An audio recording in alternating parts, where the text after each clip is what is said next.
Assalamu alaikum wa rahmatullahi wa barakatuh. Bienvenue de tout cœur sur la chaîne Motivation islamique, un espace de lumière, de sagesse et d'amour pour tous ceux qui cherchent la vérité et la proximité avec le Très-Haut. 1. Le silence d'Allah. Un signal d'alarme spirituel. Il arrive un moment dans la vie d'un croyant où le monde extérieur continue de tourner, mais à l'intérieur, quelque chose s'est arrêté. Tu continues à prier, tu continues à réciter, tu fais les gestes, les ablutions, les invocations, mais tout te semble mécanique, sans saveur. Et dans un coin profond de ton cœur, tu commences à ressentir une gêne, un vide, un froid, comme si Allah t'avait laissé seul. Tu regardes le ciel, il est toujours bleu. Tu entends l'adhan. Il résonne encore dans les rues, mais dans ton cœur, c'est le silence. Pas n'importe quel silence. Un silence lourd. Un silence qui semble dire C'est. Tu ne m'écoutes plus, alors je me tais. Ce silence, c'est peut-être le moment le plus dangereux de ta vie spirituelle. Il ne faut pas le confondre avec l'abandon d'Allah, car Allah n'abandonne jamais ses serviteurs, sauf lorsqu'ils l'ont rejeté à répétition. Ce silence, en vérité, est un message. Il est le signal d'alarme d'une âme qui s'égare, doucement, sans bruit, sans fracas, mais sûrement. Allah dit dans le Coran « Et ne soyez pas comme ceux qui ont oublié Allah. Allah leur a alors fait oublier leur propre âme. » Surat Al-Hashr 59-19. Quand tu oublies Allah, ce n'est pas lui qui devient absent, c'est toi qui t'éloignes de ce qui te donne la vie. Et plus tu t'éloignes, plus ton cœur s'assèche. Ce n'est pas une punition visible, brutale, c'est plus subtil, c'est la perte de la proximité, la perte du goût de l'adoration, l'incapacité à pleurer, la difficulté à te concentrer, l'insensibilité face au rappel. Et le plus inquiétant dans tout cela, c'est que tu peux continuer à faire les actes extérieurs tout en étant vide à l'intérieur. Le prophète Mohammed, paix et salut sur lui, avait l'habitude de dire dans ses invocations « Ô toi qui fais tourner les cœurs, affermis mon cœur sur ta religion. » Tirmidhi. Même lui, le plus pur des hommes, demandait chaque jour à Allah de ne pas être détourné, de ne pas perdre ce lien. Et toi, quand as-tu demandé à Allah de ne pas détourner son regard de toi? Quand as-tu ressenti que ta foi devenait fragile? Quand t'es-tu inquiété de ton cœur devenu dur? Le croyant, lorsqu'il sent que le rappel ne le touche plus, que la prière devient une obligation pesante, que les larmes se sont taries depuis trop longtemps, doit craindre que ce soit le début de la chute. Il ne faut pas attendre un événement dramatique pour se réveiller. Il ne faut pas attendre une perte, une maladie, une catastrophe pour dire « Ya Allah, où es-tu » car parfois ce n'est pas Allah qui est loin, c'est ton cœur qui s'est couvert de couches, de distractions, de péchés minuscules mais accumulés. Le prophète a dit « Lorsque le serviteur commet un péché, un point noir est inscrit sur son cœur. S'il se repent, cela est effacé. S'il persiste, cela grandit jusqu'à recouvrir son cœur. » Ibn Majah. Ce point noir devient un voile. Et ce voile, au fil du temps, te prive de la lumière. Tu pries, mais tu ne ressens rien. Tu écoutes le Coran, mais tu restes indifférent. Tu entends les rappels, mais ils glissent sur toi sans pénétrer. C'est cela. Le silence d'Allah, non pas son absence, mais l'écho de ton propre éloignement. Allah dit encore « Puis, après cela, vos cœurs se sont endurcis. Ils sont devenus comme des pierres, ou même plus durs encore. » Surat Al-Baqarah 2,73. L'endurcissement du cœur est une des pires épreuves pour le croyant, car il peut passer inaperçu. Tu peux continuer à être actif dans la communauté, à paraître pieux, à donner aux autres tout en étant spirituellement mort à l'intérieur. Et c'est précisément cela que ce silence divin cherche à éveiller. Car Allah est plus proche de toi que ta veine jugulaire. Il voit ton état, il entend ton soupir, mais il attend.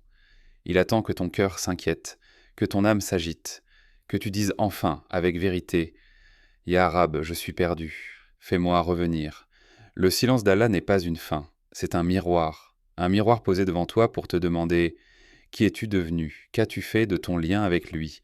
Où est passée la sincérité de tes premières prières? Où est l'innocence de ton cœur d'autrefois? » Dans le silence d'Allah se cache parfois sa plus grande miséricorde, car s'il te laissait glisser sans bruit, sans signe, sans gêne, ce serait l'abandon total.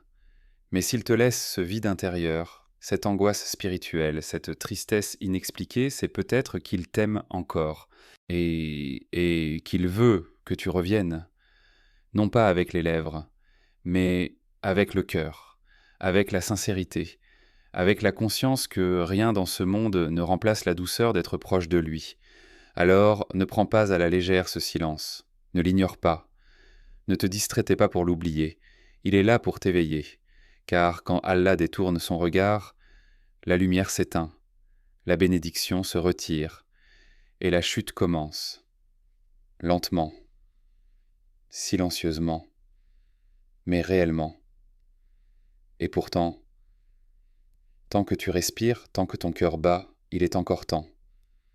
Temps de revenir, temps de demander, temps de te réveiller. Allah n'a jamais eu besoin de toi. C'est toi qui as toujours eu besoin de lui. Si vous souhaitez enrichir votre foi, alors abonnez-vous dès maintenant. Rejoignez-nous pour explorer ensemble des enseignements profonds qui, Inch'Allah, apporteront paix et clarté à votre cœur. Activez la cloche pour ne rien manquer et partagez cette précieuse connaissance autour de vous. 2. Le cœur qui s'éteint. Il n'y a pas de mort plus lente que celle du cœur, pas celle que le monde voit, pas celle qu'un médecin peut diagnostiquer, mais celle qui se produit en silence, dans l'intimité de l'âme, celle qui se manifeste par une perte progressive de la lumière, de la sensibilité, de la vérité. Le cœur du croyant est le siège de la foi. Il est la première chose que Dieu regarde, et c'est la dernière chose que l'homme regarde en lui-même. Le corps peut paraître en vie. Tu peux marcher, rire, travailler, discuter, prier même. Mais le cœur, lui, peut déjà être à terre, inconscient.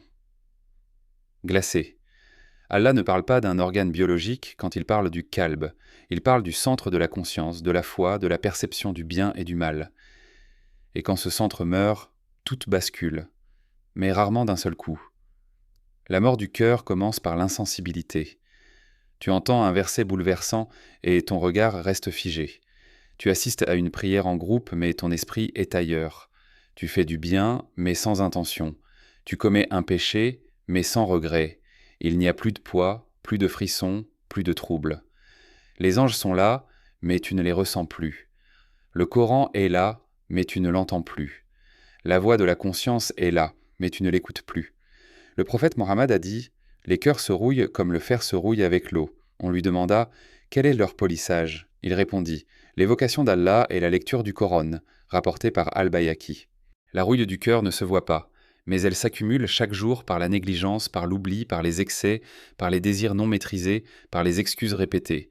Et plus cette rouille s'épaissit, plus l'homme devient froid face au divin. Il perd la honte devant Allah, il perd la gratitude, il perd la peur, il perd l'espoir. Il ne pleure plus, il ne frémit plus, il ne demande plus, et c'est là que l'on glisse dans un danger plus subtil encore, la normalisation de la chute. On commence à appeler les péchés des faiblesses humaines. On relativise, on compare « je ne suis pas pire que les autres ». On cherche des excuses au lieu de chercher un chemin de retour. Et tout cela, progressivement, tue le cœur. Allah dit « Puis leurs cœurs s'endurcirent après cela. Ils sont devenus comme des pierres, ou plus durs encore. » Sourate Al-Baqarah 2,74. Remarque la gravité de ce verset. Plus dur que la pierre, car même les pierres peuvent se fendre, laisser jaillir de l'eau. Mais certains cœurs deviennent imperméables à tout. Rien ne les touche. Ni la mort, ni les rappels, ni les pleurs d'un enfant, ni la souffrance d'un frère, et ce n'est pas toujours visible. Il ne s'agit pas d'être cruel, injuste ou mauvais aux yeux des gens. Il s'agit d'être mort à l'intérieur, même si tout semble en ordre à l'extérieur. Le croyant doit se demander régulièrement « Est-ce que mon cœur vit encore? Est-ce que je ressens encore quelque chose quand j'entends le nom d'Allah? Est-ce que je me réveille avec la conscience d'être son serviteur? Est-ce que mes péchés me font mal? Est-ce que mes invocations viennent d'un lieu profond ou sont-elles mécaniques ?» Le prophète a dit « Il y a dans le corps un morceau de chair. S'il est sain, tout le corps est sain. Et s'il est corrompu, tout le corps est corrompu. » C'est le cœur. Bukhari à Muslim. La maladie du cœur ne vient pas d'un seul acte. Elle vient d'un manque d'entretien. Le cœur, pour vivre, a besoin d'être nourri. il a besoin de lumière, il a besoin de rappel.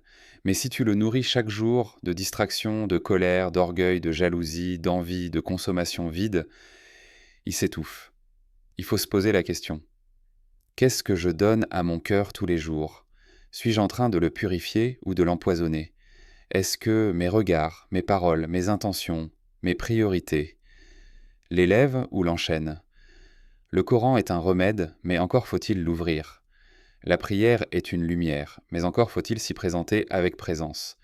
L'invocation est un lien, mais encore faut-il qu'elle vienne d'un cœur vivant, non pas d'une langue fatiguée.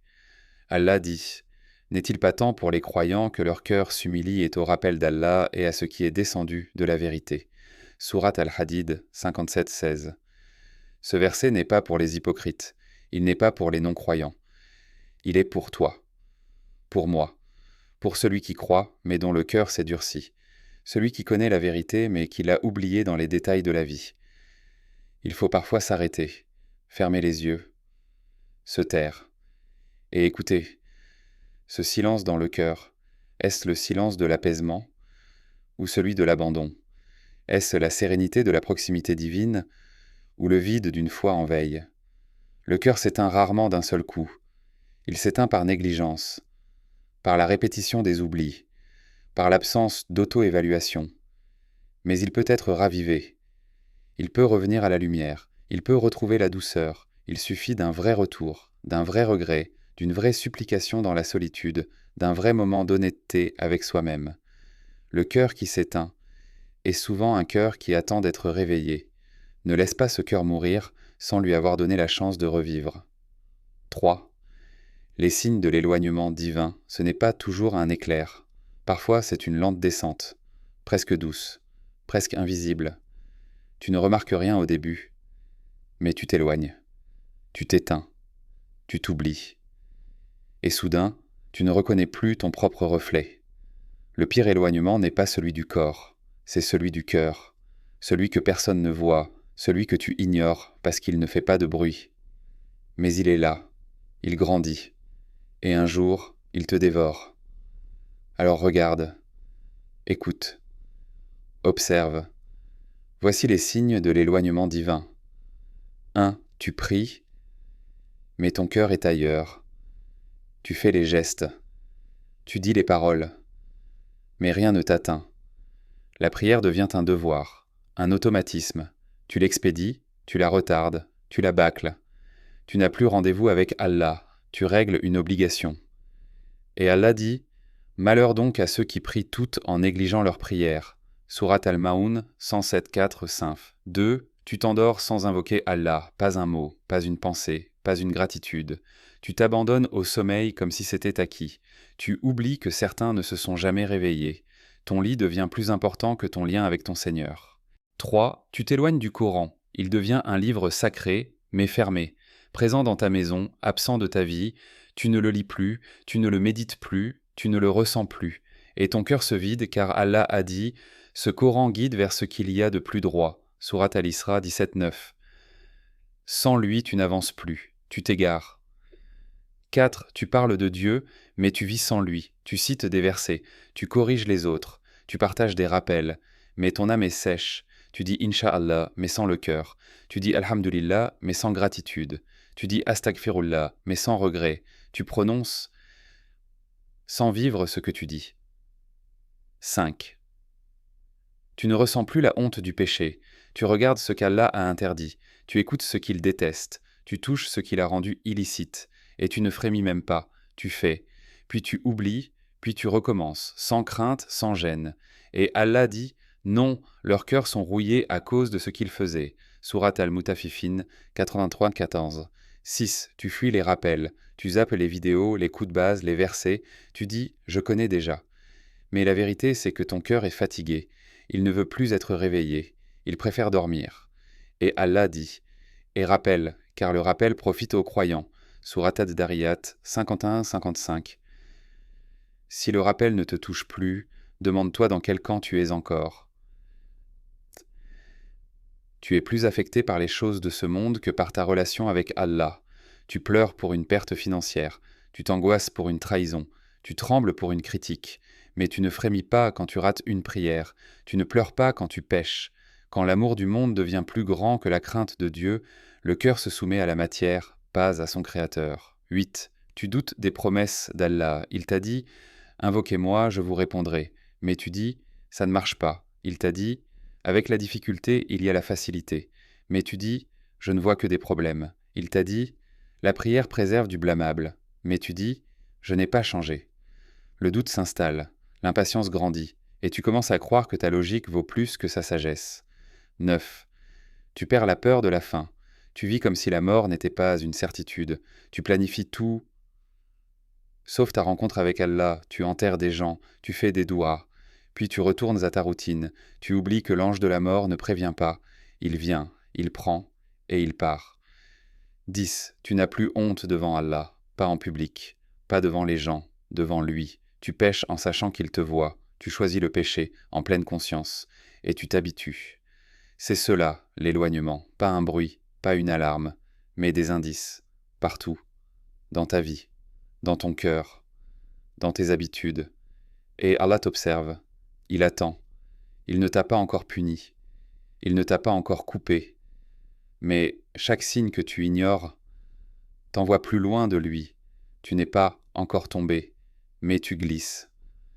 Ce que tu ressens parfois comme une baisse de foi est parfois bien plus grave, un déclin, une déconnexion, une anesthésie spirituelle. Alors demande-toi, quand ai-je pleuré pour la dernière fois, non pas pour ce monde, mais pour l'au-delà? Quand ai-je fait une prière en ressentant que j'étais réellement devant mon Seigneur? Quand ai-je craint que mon cœur ne soit déjà scellé, sans que je m'en rende compte? L'éloignement commence dans le silence, mais il peut finir dans le vide total. Et Allah ne détourne pas son regard sans raison.